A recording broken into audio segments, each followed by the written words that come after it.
تحياتي ليكم يا جماعة منورين.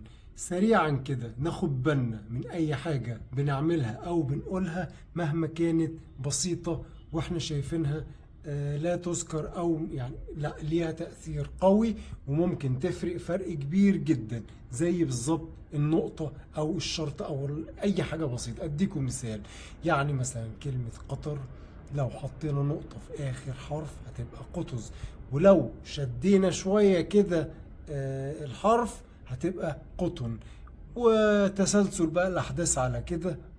فدايما ناخد بالنا من أقل حاجة بسيطة على الآخرين، ممكن يكون لها تأثير إيجابي أو سلبي ما نعرفش على الآخرين، وإحنا كمان ممكن تبقى تأثيرها علينا يا إيجابي يا سلبي. فدايما نعمل حسابها، ولكن لو غير مقصودة مش بتاعتنا نسلمها لنا نكسب.